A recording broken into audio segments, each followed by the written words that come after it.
and I'm angry that I have to be here to testify about the weaponization of the FBI and DOJ. Welcome to an Exile. This is one of the most difficult videos you're going to be able to see. This is O'Boyle, who's one of the whistleblowers that wanted to expose certain things about Biden, about opposition, and he got crushed by the FBI, his employer. Watch this testimony. This Weaponization against not only its own employees, but against those institutions and individuals that are supposed to protect the American people. I am here today because even though I am wrongfully suspended from the FBI, I remain duty-bound to the American people to play my small role in rectifying these issues. After all, I never swore an oath to the FBI. I swore an oath to the Constitution.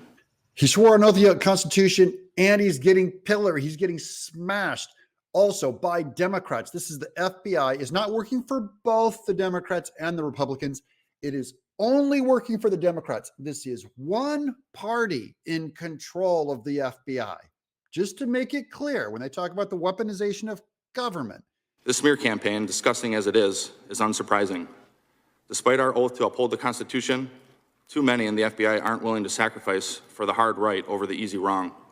They see what becomes of whistleblowers, how the FBI destroys their careers, suspends them under false pretenses, takes their security clearances and pay with no true options for real recourse or remedy.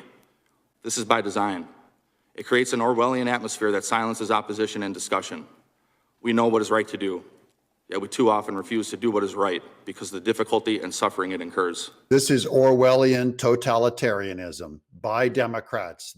We saw this coming for years, and now it's here. My oath, however, did not include sacrificing the hopes, dreams, and livelihood of my family, my strong, beautiful, and courageous wife, and our 4 sweet and beautiful daughters who have endured this process along with me. In weaponized fashion, the FBI allowed me to accept orders to a new position halfway across the country. They allowed us to sell my family's home.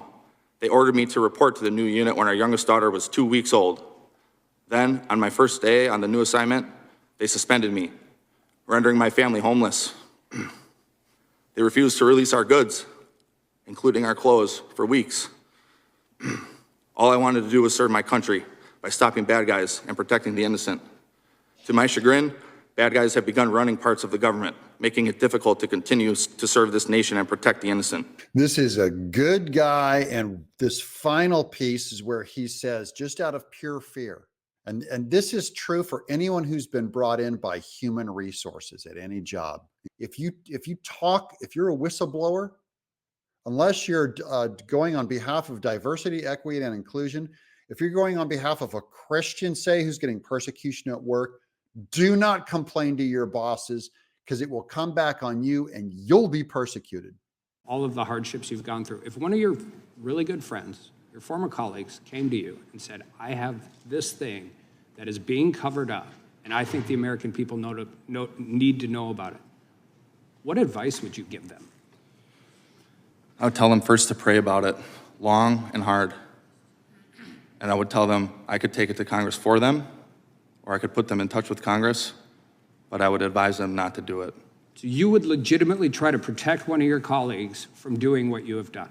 Absolutely. And how do you think that solves being able to shine light on corruption, weaponization, any kind of misconduct that exists with the American people? It doesn't solve it, but the FBI will crush you. This government will crush you and your family if you try to expose the truth about things that they are doing that are wrong. And we are all examples of that. I can't think of a more sobering way to end a hearing. I yield back. This is the Democrats weaponizing government for one party to go after a political opponent like Trump or like DeSantis or whoever is next in line. This has to stop. You get one chance and they blew it. It has to be dismantled. I'm Doug in Exile.